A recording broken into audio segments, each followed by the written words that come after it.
African writer Anne-Marie Komawa said, African agriculture depends on labor. You can't produce crops if there is nobody to work on the farms. It's good to have you join us in this week's episode of Agro On TV. I'm Rukere Ekewenu. As always, we have our segments loaded with crisp information for you. Be a part of the show by sending your comments to our social media platforms displayed on your screen. We will be right back after this time out. The Minister of State for Agriculture and Rural Development, Senator Heineken Lokobiri, has disclosed that the Anchor Borrower Scheme of the federal government issues loans to farmers in kind. Details of this is what we have for you on the polls. The federal government has assured farmers of support through the Anchor Borrower Scheme. This assurance was given by the Minister of State for Agriculture and Rural Development, Senator Heineken Lokobiri, in an exclusive interview with Agro On TV when he paid a visit to Triton Farms at Ibadan, Oyo State. He disclosed that the Anchor Borrower Scheme issues loans to farmers in kind and also stated that discussions are being made with the banks to ensure farmers are given loans at single-digit interest rates. And we have worked on arrangement, with CBN where people are given access to, cheap and affordable funding. CBN has funding under the Anchor Borrower Scheme where, farmers can have access, to credit. And let me make this point clear. The strategy has changed. Instead of giving you cash, where a lot of it was diverted in the past. These days, even under the Anchor Borrower Scheme, the cash is not given to you. It's given to you in kind. You are given the seed, you are given the fertilizer, you are given the chemicals, so that you're only given a small component for labor. So that you should be able to use those, farm inputs, cultivate your land, wait for 3-4 months for, the crops to mature. You sell, you make your money, you pay back government so that other people can also benefit from it. As part of its commitment to economic diversification, the federal government has voted 92 billion naira as budgetary allocation to the agricultural sector for the year 2017, which is 1.3% of the total budget.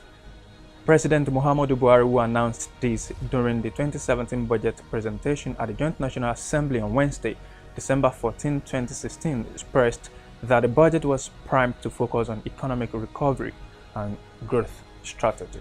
Agriculture remains at the heart of our efforts to diversify the economy, and the proposed allocation to the sector this year is at a historic high of 92 billion naira. This sum will complement the existing effort by the Federal Ministry of Agriculture and Central Bank of Nigeria to boost agricultural productivity through increased intervention funding at single-digit interest rate under the Anchor Borrowers Program, Commercial Agriculture Credit Scheme, and the Nigerian Incentive-Based Risk-Sharing System for Agricultural Lending.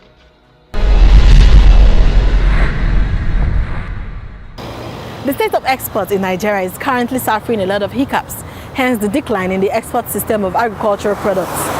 To enlighten us on this, I had a chat with Her Royal Majesty Ada Chidume-Okoro. Enjoy the chat. Our guest on Talk Time today is the Managing Director of Gum Arabic Company Nigeria Limited, GACON Limited. She is Her Royal Majesty Ada Chidume-Okoro. Good to have you, ma'am. Thank you. GACON Limited is a wholly owned Nigerian company into the processing and export of Nigerian agricultural produce, food ingredients, herbs, and botanicals. And they've done it so well over the years that Her Royal Majesty has been honored with the Woman Exporter of the Year 2010 non-oil export. Can you tell us about this honor, ma'am? Thank you. That's a presidential award bestowed on me in recognition of my consistent export deliveries and documentation. Okay. Now, moving on, what is the current state of non-oil exports in Nigeria? From statistics available to me, the non-oil export is declining. We are not doing as well as we wish to, but that does not mean that we cannot do better. I think we can still do better, but currently the figures are coming down. What is the cause of this decline? One is the general recession in the economy. Secondly, the stoppage of incentives that were hitherto made available to exporters. Then there's the issue of food security. Food security in the sense that what we are producing, it's barely enough to feed the population. Now, you know, Nigeria has a huge population, so what we are producing is barely enough to feed us, talk less of exporting. You find out that some agricultural produce, the international price is far cheaper than the local price. So there's no how you can export such commodities. Then we also have the issue of a whole lot of Nigerian shipments being returned back to us based on quality challenges. I think in a nutshell, this can address that. These issues now, what is the non-oil exports union, are they making any efforts to the ministry to complain about these problems so they can see how better to solve them? There is no union known as non-oil export union. There are, I know of NAGAPEN. NAGAPEN is Nigerian Agricultural Producers and Processors Association of Nigeria. We have the FACAN. FACAN is a Federation of Agricultural Commodities. There's no one umbrella body that it's housing all the non-oil exporters. But I'm sure Nigerian Export Promotion Council, it's taking action, I guess. They know about all this. And that's part of the challenges they're trying to address.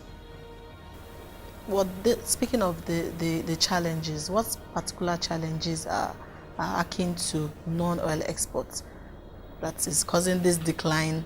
You've mentioned food security and the recession and all of that. What major challenges are being faced? The challenges are enormous.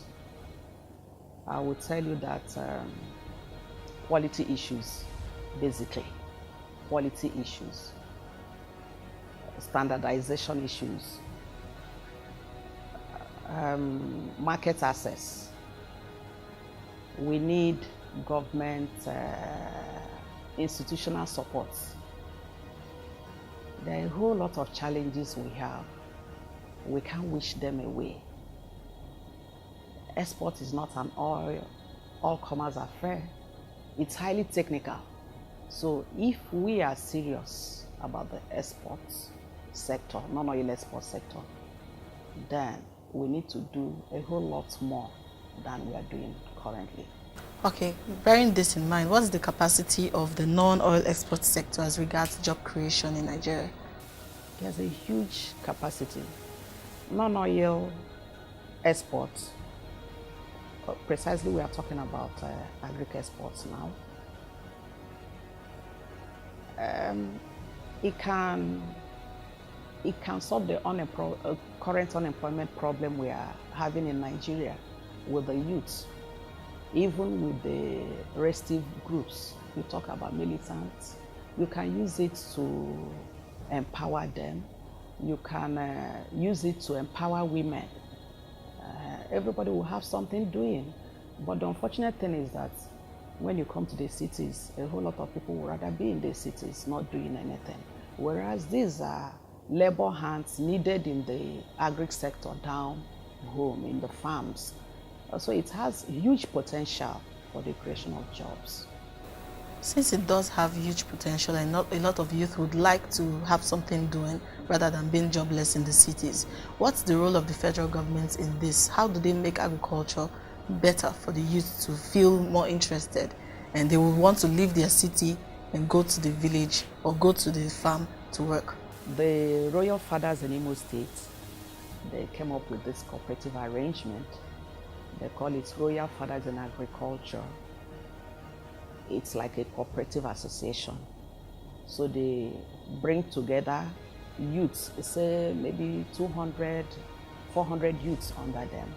Each person is encouraged to get an acre of land, crop so quantity of cassava, and then there's a buyback arrangement that they will now sell their end products to that association for processing. Most of the youths youths like technology. So if somehow you encourage the youths technologically, say with Wi-Fi, with phones, there's dissemination of information about farming season, input, what to expect using the phones. That would be like an incentive. It will be attractive to them. Also, the youths are trooping to the cities because they believe life is a lot better, easier in the cities. Everybody wants some good means of livelihood. Nobody wants to sleep without lights, which is prevalent in the rural areas. They want to have good transportation system. So if the federal government or state government can bring these items to bear in the rural communities, I'm sure youths will be interested in going back to the farms. The federal government, in diversifying the economy, have come up with the fact that we have to move agriculture forward and we need to boost our economy, thereby stopping and ensuring we consume more of our own products made in Nigeria as against importation. Now, most of the farmers and stakeholders are complaining that our products are not even enough. Our food products, they can barely satisfy us, and we're talking about exports. And you're into non-oil exports. Can you educate us better? Where's the balance in this? Okay. People are mainly into subsistence farming. But if commercial agriculture can be encouraged and people engage in commercial agriculture, it will be a lot better. Our output will be more, and let people see agriculture as a business, not like a hobby. See it as a business. And federal government should also provide incentives like maybe improve seedlings, improve infrastructures. Let them provide the basic infrastructures like electricity, good road network for the farmers to bring out what they are producing and all that.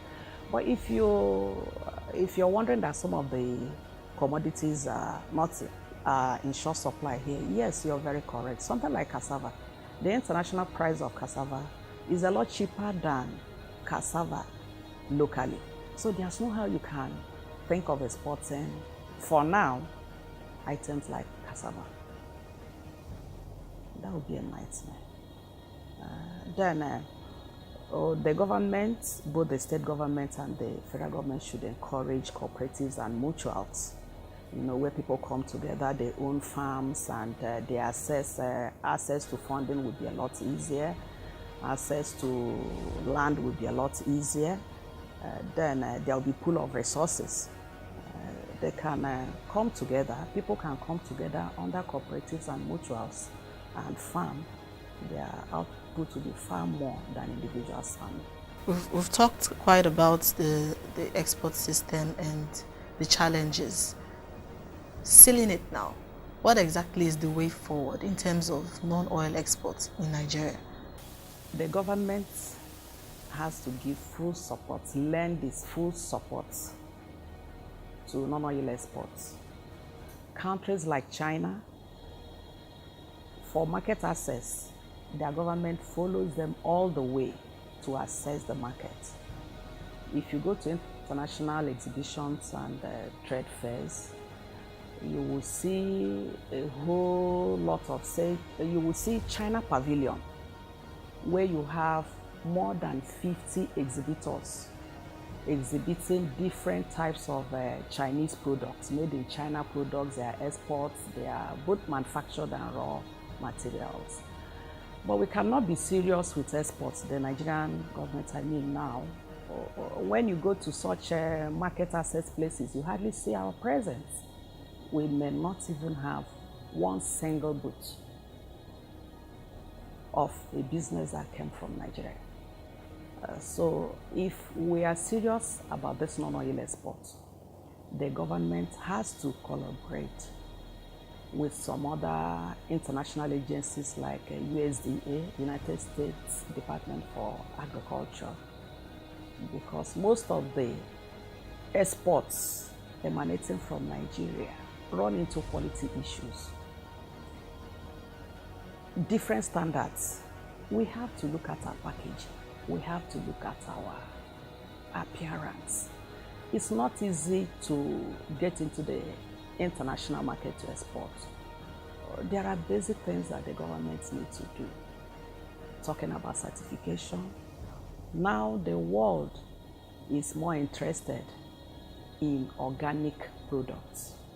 Nobody wants to eat GMOs. By GMOs, I mean genetically modified substances. Nobody wants to eat all those. But then, we know we use little or no fertilizer for our products here in Nigeria. Still, the international market, they want you to carry that organic certification before they can buy products. And we don't have such agencies that will give such certifications. And to get a certification costs a whole lot of money.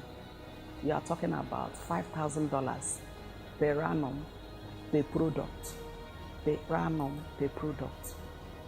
And maybe a company is trying to import from you, they want another one they call a kosher certification. You know, the Islamic world, they know what type of certifications they want to allow your products come into their manufacturing process. Government should also help with, we already talked about funding. So if exporters can give, if they can get funding at single interest rate, that will help a whole lot. That will help a whole lot. Then government should also encourage value addition.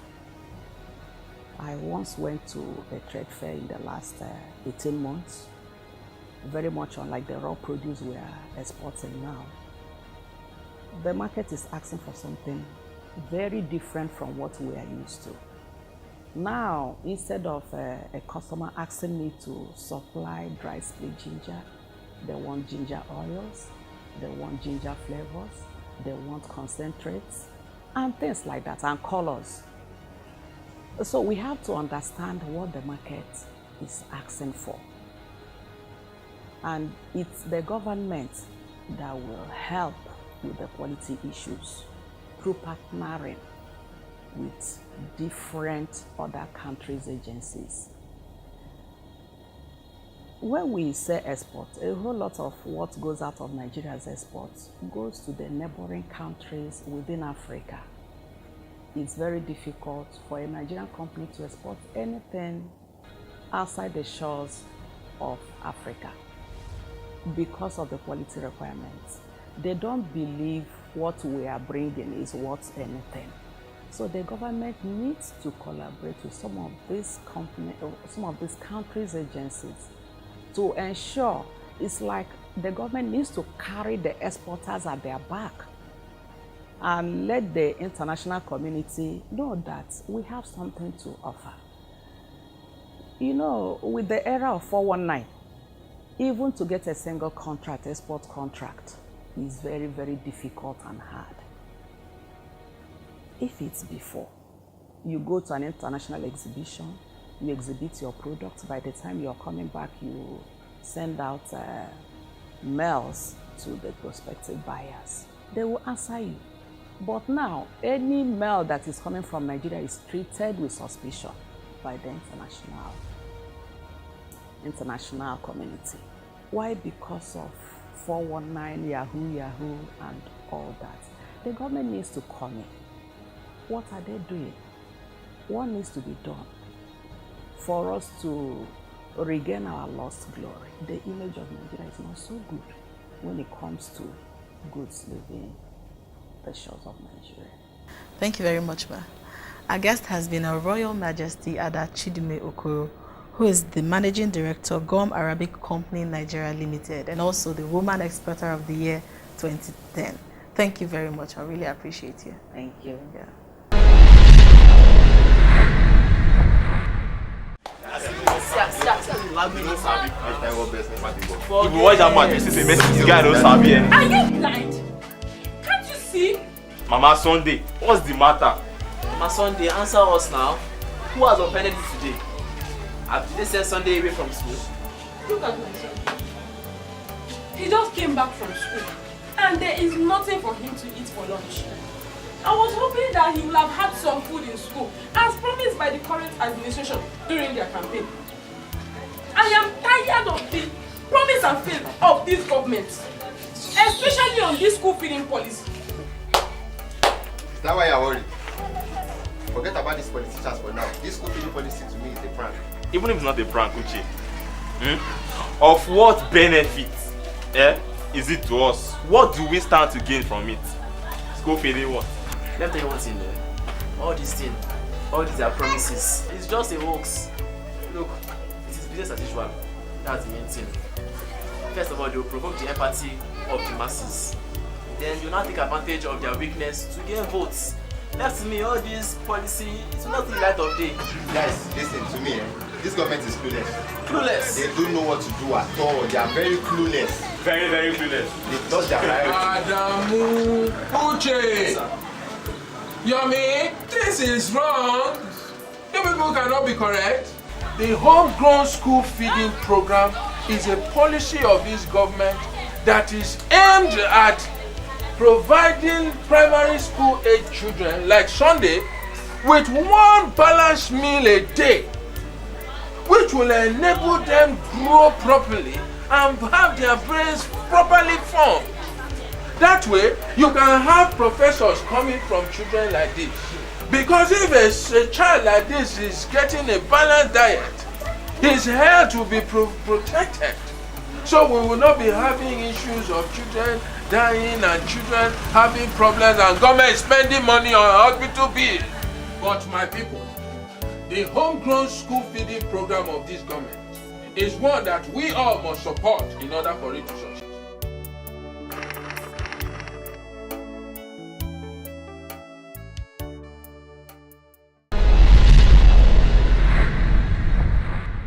This week on Agro Style, we present to you Aliyu Gidado, who is the Katsina State Public Relations Officer for Poultry Association of Nigeria. He's also a guinea fowl farmer. Take a look.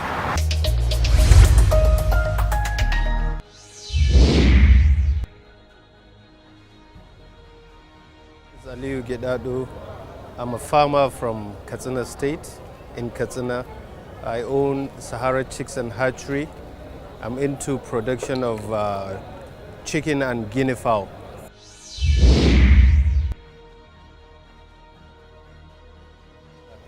Guinea fowls are actually indigenous to the semi-arid region of West Africa, which is my own locality.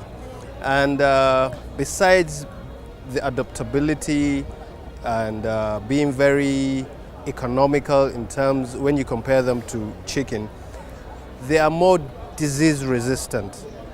And prehistoric times, before modern chicken business was introduced, we were actually consuming guinea fowls, not chicken, in our own areas. And I looked at it and saw we don't really have people going into guinea fowls commercially. So that prompted me I love challenges, and I feel, yes, we have something indigenous that requires modern touch, but with a lot of opportunities on the ground.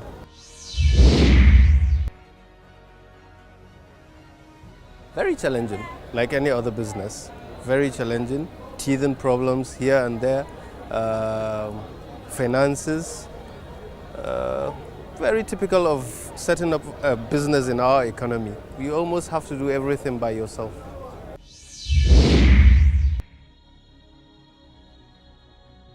I wouldn't want to sound very pessimistic, but when I hear government talking about agriculture, I look at the problems of agriculture, let me put it in relation to the poultry industry itself. Have they really looked at these problems? Are they really offering solutions to these problems? Take, for instance, the avian influenza, the bird flu. The practice all over the world is once bird flu sets in, governments takes over farms, cull the birds that's killing, and then compensate farmers. In this country, from 2014 to date, there has been an outbreak that has affected over 3 million birds. Out of 3 million and something birds, just 1 million farmers, 1 million birds were paid as compensated.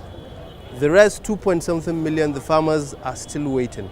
Now, if you don't have any other source of main livelihood, you don't have any other thing to do besides that, and that's your major source of livelihood, you're completely grounded. So the government, they're talking about investing in agriculture. If you're not taking care of existing investors, what will happen to someone who wants to go into agriculture or who wants to invest in the country?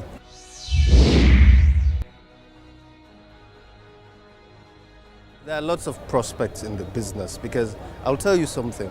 If you go to the north during the rainy season, which we assume that's seasonal time for egg production of guinea fowls, you find out along the roads you see guinea fowl eggs being sold all over, from Abuja, Kano, Katsina, far north, extreme north to northeast, northwest, all over. Now, these eggs are got from Fulani hamlets that rear 1, 2, 3, 4, 5 in small hamlets, and people go there to buy it. So we don't even have people commercially producing guinea fowl and commercially producing guinea fowl eggs. So there's a lot of potential in it.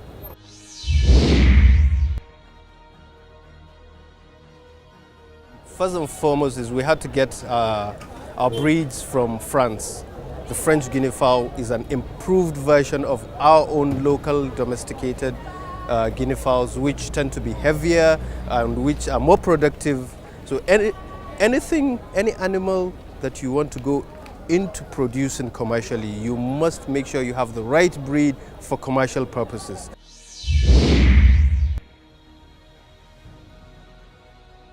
Get the necessary knowledge, because you must have the right data regarding how to go about it commercially, because it's entirely different from free-ranging traditional system of rearing. Lagos State has collaborated with Kebbi State in rice production, and the result is lake rice, which is set to commence sale commercially at the price of 13,000 naira per 50 kg bag. On Street Vibes today, we get the reactions of Lagosians on this lake rice. Lagos having a rice to be sold at 13,000 naira per bag, that would be perfect. And if other state governments can do that, I think Nigerians will be better off. Naturally, I don't see why we should be eating foreign rice if we can grow our own. And I think this will give room for more expansion in the agricultural sector, for more investments. And I think every other state governments should take cue after Lagos and do the same. I said it's a good development. It shows that they are caring, our leaders are caring for us.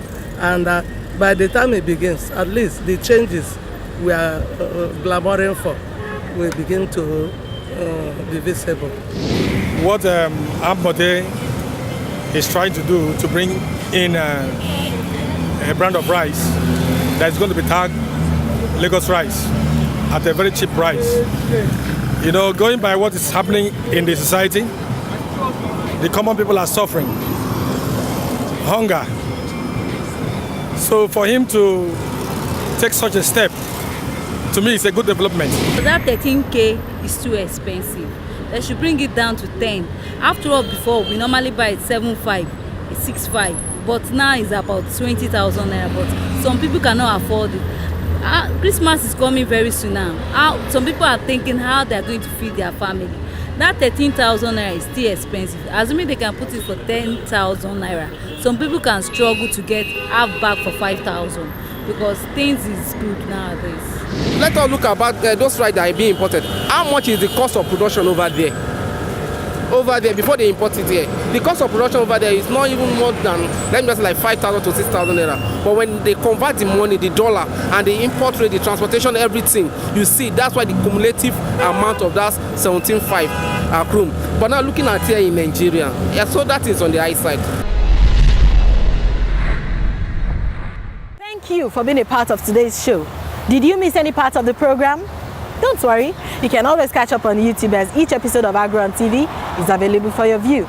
Share your comments and suggestions on our social media platforms displayed on your screen.